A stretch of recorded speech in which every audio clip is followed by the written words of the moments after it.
नमस्कार। आज हामी head loss in pipe flow भनेर यो टपिकमा केही थोरै डिस्कस गर्छौँ। पाइप फ्लोमा हेड लस कसरी हुन्छ, आखिरमा हेड लस भनेको के हो हैन, यो यसका प्रकारहरू कतिवटा छन्, त्यसको बारेमा हामी आज थोरै डिस्कस गर्छौँ। के हो हेड लस भनेको? जस्तै तपाईँको एउटा पाइपमा पानी आइराखेको हुन्छ हैन, त्यो पाइपमा तपाईँको जस्तै मानौँ हामीले हेड लसको बारेमा म थोरै भन्छु है। जस्तै हामीसँग पाइप छ है, यसो बुझ्नुहोस् है। जस्तै हामीसँग एउटा यो पाइप भयो, एउटा पाइपमा हामीसँग कसरी आइरहेको हुन्छ, यहाँबाट पानी यसरी गइरहेको हुन्छ। यताबाट पानी जति प्रेसरमा गइरहेको छ त्यो पानी यहाँ त्यति प्रेसरमा जान्छ जाँदैन नि हैन। किन जाँदैन भन्दाखेरि यो पाइपको इनर सर्फेसमा इरेगुलारिटी हुन्छ के, इरेगुलारिटी हुन्छ, जुन थोरै एकदम मिलिमिटरमा सानो एकाइमा चाहिँ हुन्छ। यो हामीले नर्मल्ली आँखाले हेर्दाखेरि नदेखिन सक्छौँ हैन, यो नदेखिन पनि सक्छ। यसैलाई हामीले के भन्छौँ, रफनेस भन्छौँ हैन। हो, यही रफनेसको कारणले गर्दा यताबाट आएको पानीको प्रेसर इक्वल प्रेसरमा चाहिँ आउटलेटमा पुग्न सक्दैन, बिचमा हेड के हुन्छ, लस हुन्छ हैन। जति प्रेसरमा आएको छ त्यति प्रेसरमा त्यहाँ पुग्न सक्दैन है। त्यसैले हामी के भन्छौँ, इनर्जी लस हुन्छ नि, त्यसैले हामी के भन्छौँ, हेड लस हुन्छ है। त्यही कुरा आज हामी पढ्दैछौँ।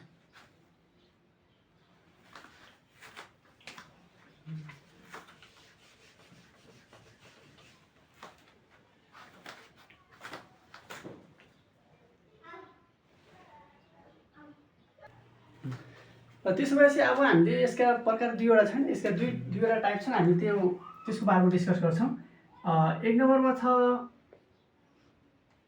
माइनर एन्ड मेजर भनेर पढ्छौँ है। एक नम्बरमा मेजर छ, दुई नम्बरमा छ माइनर। यसलाई हामी यतातिर लेख्छौँ, यतातिर माइनर हेड लस। ल, मेजर हेड लस र माइनर हेड लस है। मेजर हेड लस चाहिँ यो के कारणले हुन्छ भनेर हामी भन्दाखेरि दुईवटा कारणले गर्दा हुन्छ मेजर हेड लस। एक नम्बरमा के हुन्छ भन्दाखेरि यसको मुख्य रूपमा फ्रिक्सनको कारणले गर्दा है। एक नम्बरमा फ्रिक्सनको कारणले गर्दा, र अर्को पाइपको लेन्थ चाहिँ जति बढ्यो त्यही फ्री हेड लस धेरै बढ्छ, लेन्थ अफ पाइप है। यो मुख्य रूपमा यो दुईवटा फ्याक्टर भनेको मेजर हेड लसको एकदम मेन फ्याक्टरका रूपमा हेरिन्छ। अब डार्सीले के भन्छ भनेपछि हाम्रो यसको एउटा फर्मुला छ। डार्सी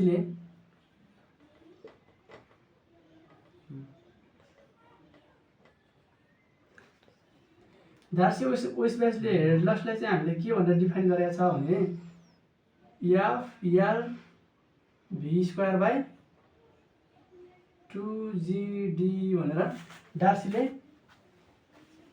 यसरी डिफाइन गरेको छ है। अब हामीले इम्पोर्टेन्ट कुराहरू के सम्झिनु पर्यो भने एमसिक्यूमा सोधिन्छ कि एक्जाममा। अनि हेड लस त अब मेजर र माइनर दुई प्रकार छ। हेड लस भनेको के रहेछ, हामीले हेड लस भनेको कुनै पनि पाइपमा आएको इनर्जीको लस हो, जुन पाइपको इनलेटबाट आउटलेटसम्म इक्वल हुँदैन हैन, बिचमा घट्छ। त्यो किन घट्छ, कसरी घट्छ भन्दा यस्ता विभिन्न कारणले गर्दा घट्छ। मेजर कारण हुनसक्छ, माइनर कारण हुनसक्छ। मेजरमा हाम्रो फ्रिक्सन र त्यसको लेन्थ बढी भयो भने इनर्जी लसेस हुन्छ हैन। अब त्यसपछि माइनर लसेस भनेपछि हामी त्यसका फिटिङको बारेमा कुरा गर्छौँ है। अब मेजरमा एउटा ड्यू टु द फ्रिक्सन भयो हैन, त्यसपछि due to length of pipe, त्यसपछि डार्सी वेस्टब्याचले के भनेको छ, हेड लस क्यालकुलेट गर्दाखेरि हामीले कति अमाउन्टमा हेड लस भयो भनेर हामीले निकाल्नु पर्ने हुन्छ। त्यो गर्दाखेरि हेड लस भनेको चाहिँ F L V square by 2GD, जहाँ एफ भनेको हाम्रो फ्रिक्सन फ्याक्टर अथवा त्यसलाई फ्रिक्सन फ्याक्टर भन्छौँ, एल भनेको लेन्थ अफ पाइप हुन्छ है, भी भनेको चाहिँ भेलोसिटी अफ फ्लो, अनि G acceleration due to gravity भइहाल्यो, डी भनेको डायमिटर अफ पाइप। अब हामीले कुन प्यारामिटरसँग चाहिँ यो डाइरेक्टली प्रोपोर्सनल छ, हामीले माथि के भनेको थियौँ, फ्रिक्सनले र लेन्थले चाहिँ मुख्य रूपमा फरक पार्छ भनेको थियो। अब जस्तै हामीसँग के छ, यहाँ हामीसँग head loss is directly proportional to friction छ एउटा हैन। अर्को के छ, head loss is directly proportional to V square छ। भनेपछि भेलोसिटी हाम्रो 2 गुणाले बढ्यो भने हेड लस 4 गुणाले बढ्छ भनेर हामीले के गर्छौँ, भन्छौँ के है, भयो नि त। यो एउटा फ्रिक्सनसँग 1 टाइम्स डाइरेक्टली प्रोपोर्सनल मात्रै हुन्छ। यो चाहिँ भेलोसिटी चाहिँ the head loss in a pipe flow is equal to square root के अरे स्क्वायर अफ द भेलोसिटी भनेर पढ्छौँ है। भेलोसिटी इज अथवा head loss is directly proportional to the square of its velocity. Head loss is directly proportional to square of its velocity of flow. भनेपछि अब velocity बढ्यो भने हेड लस बढ्ने भयो, फ्याक्टर फ्रिक्सन फ्याक्टर बढ्यो भने के हुने भयो, हेड लस पनि बढ्ने भयो। भनेपछि हामीसँग अरू के कुरा छ, डायमिटर अफ पाइप रह्यो नि एउटा, यो डायमिटरसँग चाहिँ इन्भर्सली प्रोपोर्सनल हुने भयो कि head loss is inversely proportional to diameter of pipe. Diameter of पाइपसँग चाहिँ इन्भर्सली हुन्छ। हाम्रो हेड लस चाहिँ के हुन्छ, डायमिटर जति बढ्यो हेड लस चाहिँ त्यति घट्दो रहेछ कि। योसँगको रिलेसन इन्भर्सली छ, यी दुईटाको रिलेसन चाहिँ डाइरेक्टली छ। त्यही भएर मेजर हेड लस मुख्य रूपमा केलाई हेऱ्यौँ हामीले, एउटा फ्रिक्सन फ्याक्टरलाई हेऱ्यौँ, अर्को length of pipe.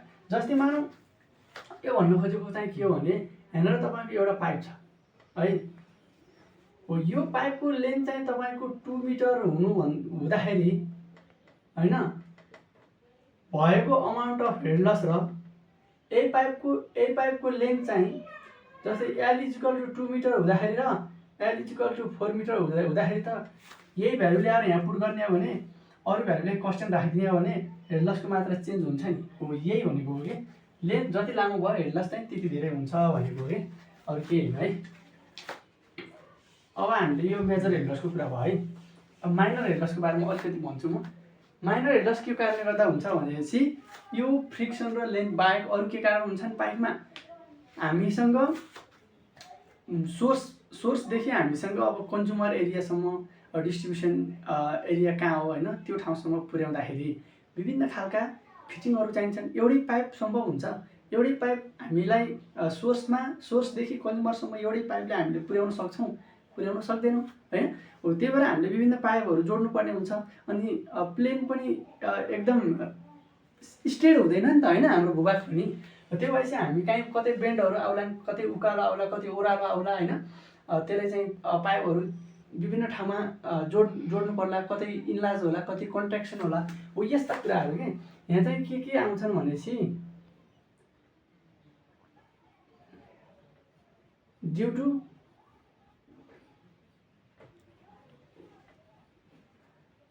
Different types of fitting.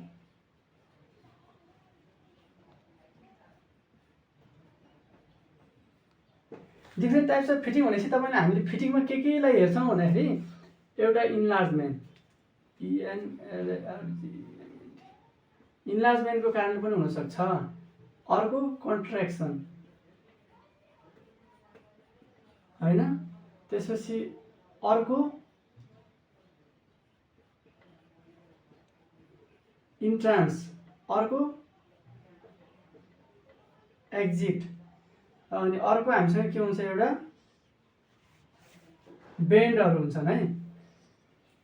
अनि हामीसँग एउटा अर्को के हुन्छ अब्स्ट्रक्सन।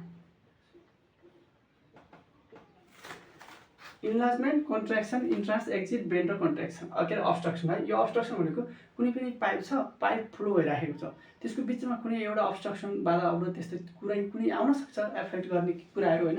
हो त्यसको कारणले गर्दा पनि हेड लस हुन्छ भनेर हुन्छ, त्यसले हामी यहाँ कन्सिडर गर्छौँ।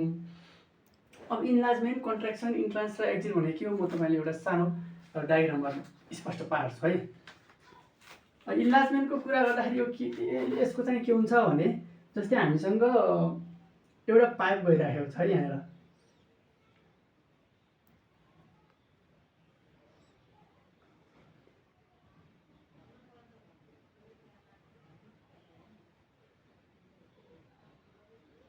एउटा यसरी पाइप फ्लो भइरहेछ,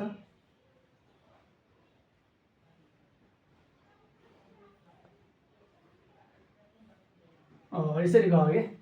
जस्तै अब मानौँ हाम्रो यहाँनिर एउटा के थियो, रिजर्भायर थियो कि, यहाँ मलाई अलिकति स्पेस कम भयो, ल यो मान्नुहोस् है, ल अथवा यहाँ पनि एउटा रिजर्भायर थियो, ल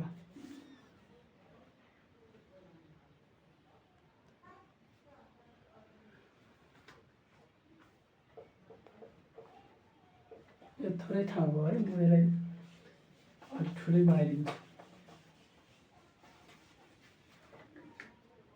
फिगरै बनाउने ठाउँ भन्नु है, यतातिर बनाइदिन्छु है। यो कुराहरू याद गर्नु, यो एमसिक्यूमा आउने कुरा हो यो फर्मुलाहरू।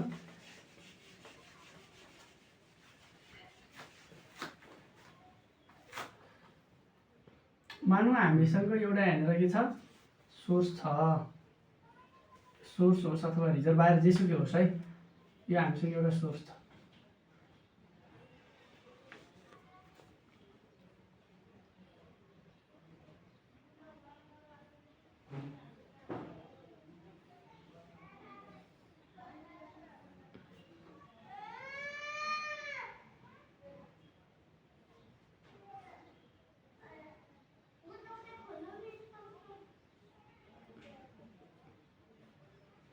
यो हाम्रो सोर्स हो, जुन हाम्रो सोर्समा भएको रिजर्भायर होस् अथवा इन्टेक होस् केही होस् है, यहाँबाट हाम्रो भेलोसिटी यसरी पानी बगिराखेको छ है। जस्तै यहाँनिर हाम्रो पाइप एउटा छ, दुईवटा छ, तीनवटा पाइप छ।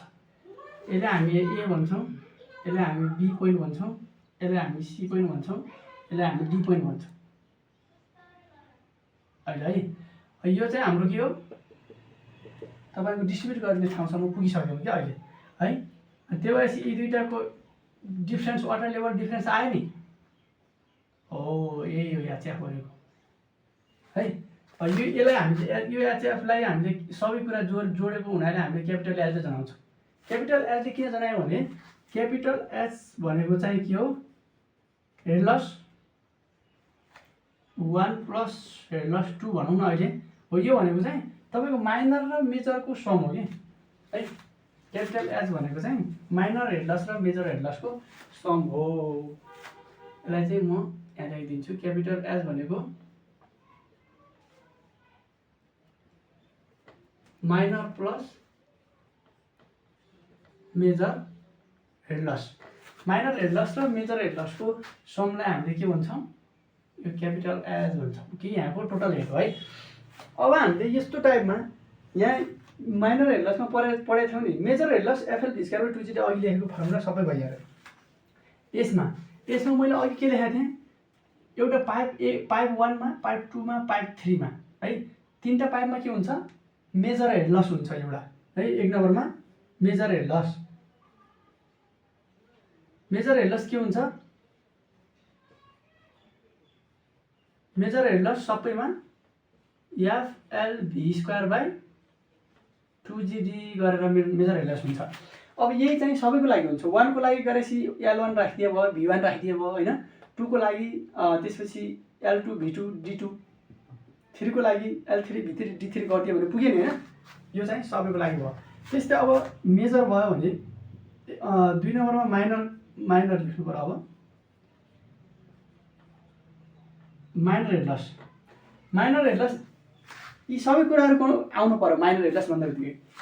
यहाँनिर के हुन्छ, यो एउटा रिजर्भायर छ, रिजर्भायरबाट एउटा पाइपमा भेलोसिटीमा एउटा समथिङ भेलोसिटीमा पाइप बगिराखेको छ। मानौँ यसलाई हामीले V1 भनौँ, यसलाई हामीले V2 भनौँ, यो पाइपमा भएकोले हामीले V3 भनौँ होइन, V3 भनौँ। त्यसपछि यता जाने त यता गइहाल्यो। सुरुमा 81 भेलोसिटी 0 छ यो ट्याङ्कमा। 0 भेलोसिटीबाट V1 भेलोसिटीमा जानको लागि त केही न केही लसेस हुन्छ हो। त्यही लसले हामीले के भन्दो रहेछौँ, इन्ट्रान्स लस भन्छौँ क्या। इन्ट्रान्स भनेको यहाँबाट यतातिर के भयो, इन्ट्री गर्यो नि। जब फ्लो एक ठाउँबाट अर्को ठाउँमा इन्ट्री गर्छ त्यति बेला हुने लसले हामीले के भन्छौँ, इन्ट्रान्स लस भन्छौँ। यही लस मेजर के अरे माइनरमा चाहिँ यहाँ है, त्यसलाई हामीले के भन्दो रहेछौँ, इन्ट्रान्स लस। इन्ट्रान्स लसको फर्मुला हामीसँग के हुन्छ भन्दाखेरि 0.5 V1/2G, 0.5 V1/2G। यो V1 भनेको भित्र चाहिँ भेलोसिटी 0 हुन्छ, त्यही पाइपमा बग्ने भेलोसिटी हो है यो V1। 0.5 V2/2G भन्छ। V भनेको त कुन यहाँ पनि V छ, यहाँ पनि V छ, कुन V हो भन्ने कुरा हुन्छ।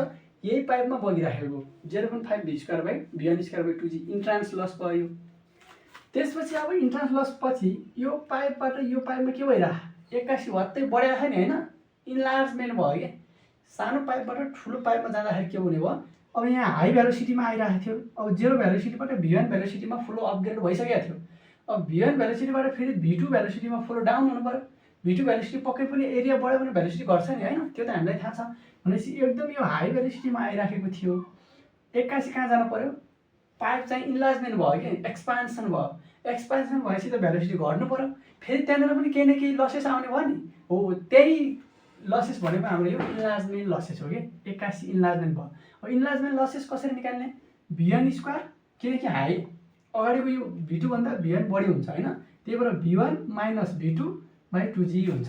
भनेपछि इन्लार्जमेन्ट लसेस के हुने रहेछ, V1 माइनस V2 को whole square divided by 2G। V1 minus V2 square by 2G हुने भयो कि। अब यो हामीले एट एमा इन्ट्रान्स लस केमा छ, एमा छ। अनि त्यसपछि इन्लार्जमेन्ट लस केमा छ, बीमा छ इन्लार्जमेन्ट लस हैन, एट बी एट ए। त्यसपछि अब सीमा के छ, सीमा फेरि बीमा के अरे बी र सीमा भेलोसिटी इन्लार्जमेन्ट भएर फेरि हाई भेलोसिटीबाट यहाँ लो भेलोसिटीमा आइसकेको थियो हैन। फेरि यहाँबाट कहाँ जानु पर्यो, पाइप कन्ट्र्याक्सन भइदियो, पाइप ठुलोबाट फेरि सानोमा कन्भर्सन भयो भने त्यति बेला फेरि भेलोसिटी के हुन्छ, लो भेलोसिटी थियो एक्कासी हाई भेलोसिटीमा अपग्रेड गर्नु पर्यो फ्लो। हो त्यति बेला चाहिँ हाम्रो फेरि केही न केही एउटा लसेस आउँछ, त्यो लसेसको नाम हामीले के भन्छौँ, कन्ट्र्याक्सन भन्छौँ। किन कन्ट्र्याक्सन भन्यो, पाइप ठुलो थियो, ठुलोबाट एक्कासी के भयो, पाइप सानो भइदियो, ठुलोबाट एक्कासी पाइप सानो भएपछि त्यो कन्ट्र्याक्ट भयो, त्यसैले यहाँनिर के आउँछ, कन्ट्र्याक्सन लसेस आउँछ। अब कन्ट्र्याक्सन लसेसलाई चाहिँ हामीले के भन्दो रहेछौँ, फेरि कन्ट्र्याक्सनको फेरि एउटा कोएफिसिएन्ट अफ कन्ट्र्याक्सन दिएको छ कि दिएको छैन भन्ने कुरा हुन्छ। यति बेला हामीले यसको फर्मुला चाहिँ यहाँ लेख्छु म, kV स्क्वायर बाई 2G भन्ने फर्मुला लाउने कि कन्ट्र्याक्सन लसेस हुँदाखेरि है, kV स्क्वायर बाई 2G भन्ने फर्मुला लाउँछौँ। kV स्क्वायर बाई 2G भनेको यो V भनेको फेरि यहाँको V हो कि यहाँको V भन्ने कुरा कन्फ्युजन नहुने। फेरि जुन पाइपमा आइराखेको छ कन्ट्र्याक्सन कुन पाइपको कारणले भइराखेको छ त्यही पाइपको भेलोसिटी राख्ने हो, त्यहाँ अब भित्री होला, भित्री हुनुपर्छ। यति बेला के को भ्यालु चाहिँ के हुन्छ भने, यहाँ लेख्छु म, के को भ्यालु यता हेर्नुहोस् है, के को भ्यालु त्यति बेला के हुन्छ भने हाम्रो k equal to 1/cc minus 1 है का होल स्क्वायर हुन्छ। अब यति बेला cc को भ्यालु यदि 0.5 दिएको रहेछ भने 0.5 v स्क्वायर बाई 2g भयो। त्यहाँ फर्मुला तपाईँले बुकहरूमा कन्ट्र्याक्सनको भ्यालु तपाईँले 0.5 v स्क्वायर बाई 2g देख्नु भएको हुन्छ हैन, यस्तै 0.5 v square by 2g losses due to contraction भनेर। यो भनेको k into v square by 2g, के ले मल्टिप्लाई गर्दा आएको हो, के को भ्यालु चाहिँ 1/cc माइनस 1 को होल स्क्वायर हुन्छ। cc को भ्यालु 0.5 दिएको रहेछ भने 0.5 v स्क्वायर बाई 2g, नत्र अदरवाइज cc को भ्यालु कहिलेकाहीँ नर्मली यो 0.62 यस्तो दिएको हुन्छ कि 0.62 को एराउन्डमा दिएको हुन्छ, त्यही भएर 0.5 v स्क्वायर बाई 2g भनेर हामीले भन्न पाएनौँ। त्यो भन्दा k v square by 2g गर्यो भने k को ठाउँमा चाहिँ 1/cc माइनस 1 का होल स्क्वायर गरेर मल्टिप्लाई गरिदियो भने आइहाल्यो है, कन्ट्र्याक्सन लस आइहाल्यो। अब हामी कहाँ पुग्यौँ, यहाँ कन्ट्र्याक्सन लसमा पुग्यौँ। यो v को ठाउँमा यहाँ v3 राखिदिनु है तपाईँले, किनकि जुन पाइपको कारणले कन्ट्र्याक्सन लस भइराखेको छ त्यही पाइपमा आएको भेलोसिटी राख्ने हो है। अब हामी यहाँ C र D को बिचमा कन्ट्र्याक्सन, यो के अरे यो C पोइन्टमा कन्ट्र्याक्सन भयो। अब यो पाइप आएर हाम्रो अर्को रिजर्भायरमा जाँदैछ। यो पाइप रिजर्भायरमा जाँदाखेरि जस्तै अघि यो रिजर्भायरबाट यो पाइपमा फ्लो जाँदा यहाँनिर के लस भएको थियो, इन्ट्रान्स लस भएको थियो नि हैन। त्यस्तै अब यो पाइपबाट यो पाइपमा फ्लो जाँदा कुन लस हुनु पर्यो, एक्जिट लस हुनु परेन। यदि फ्लो पाइपमा आउँछ भने त्यो के भयो, इन्ट्रान्स लस भयो। फ्लो पाइपबाट रिजर्भायरतिर जान्छ भने त्यो के भयो, एक्जिट लस भयो कि। अब यहाँ के भयो, भेलोसिटी v3 मा आइराखेको थियो फ्लो, त्यो भेलोसिटी v3 बाट सिधै एक्कासी रिजर्भायरमा खस्दाखेरि त भेलोसिटी 0 हुनुपर्छ, 0 मा जान्छ। हो त्यो एक्कासी भेलोसिटी चेन्ज हुँदाखेरि पनि के हुन्छ, यहाँनिर एउटा लसेस हुन्छ। त्यही लसको नाम हामीले के राखेका छौँ, एक्जिट लस राखेका छौँ है। हो यो एक्जिट लस चाहिँ कति हुन्छ भनेर भन्दाखेरि एक्जिट लस पनि हामीले अब कुन भेलोसिटी राख्ने, फेरि यहाँनिर अब यहाँको भेलोसिटी कुन भेलोसिटी राख्ने भन्ने, अब एक्जिट लस यसमा भेलोसिटी हुँदैन, यसमा भेलोसिटी नभएपछि यसमा भेलोसिटी हुन्छ, यसैको भेलोसिटी राख्ने हो कि।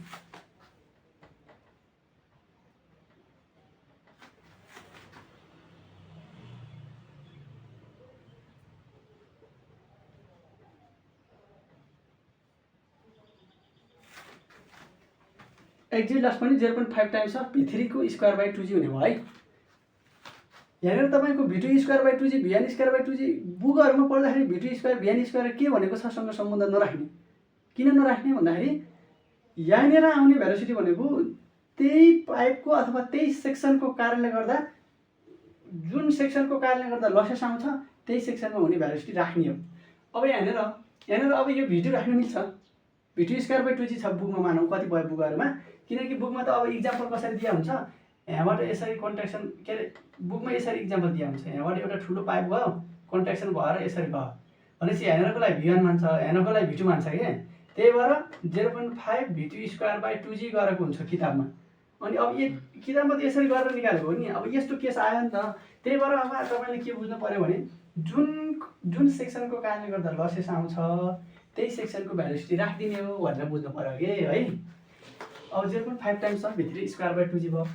अब बेन्ड लस आयो। अब बेन्ड लस चाहिँ यहाँ कतै छ कतै पनि छैन। अब मानौँ बेन्ड लस कति बेला आउँछ भनेपछि अब यो के को भ्यालु तपाईँले जानिसक्नु भयो होइन। बेन्ड लस कति बेला आउँछ भनेपछि तपाईँको पाइप चाहिँ यहाँबाट तपाईँको एउटा पाइप छ होइन, यो पाइपलाई चाहिँ तपाईँले यसरी यहाँ ल्याउनु पऱ्यो कि